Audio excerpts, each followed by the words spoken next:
Hey Tech fam, GadInsider here with massive Samsung news. A trifold phone is coming this year, set to blow minds with a 10-inch screen and crazy specs. Let's unpack this foldable revolution. A phone that folds 3 times? Samsung's ready to outdo Huawei with a beastly chip and 200-megapixel camera. But will the price scare you off? Stick around for the details. At Galaxy Unpacked 2025, Samsung's mobile boss TM Rowe dropped a bombshell. Their first trifold phone is likely launching this year. Speaking to journalists, Rowe said, "We expect to launch the trifold within this year, focusing on perfecting usability. No official name yet, but it's codenamed Q7M in leaks. The phone's set to debut in South Korea and China, with global rollout possibly in 2026. This thing's a beast. Expect a 10-inch OLED display that folds twice, a Snapdragon 8 Elite chip, and a camera setup with a 200-megapixel main lens, 12-megapixel ultrawide,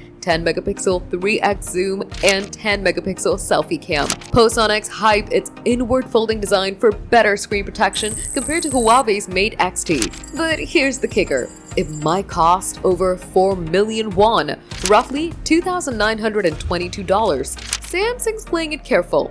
A company exec said that they're ready for production, but still debating the why behind the launch. With only 200,000 to 300,000 units planned initially, this is a limited test run to gauge demand, starting in the 3rd or 4th quarter of 2025. Why is this huge? Samsung's trifold could redefine smartphones, blending phone and tablet vibes with next-level AI and power. It's a bold move to stay ahead of Huawei and set the stage for future foldables. But at nearly $3,000, will it be worth it? This is tech innovation at its wildest. Hyped for Samsung's trifold? Drop a comment. Would you pay $3,000 for it? Smash that like button, subscribe to GadInsider, and hit the bell for more tech scoops.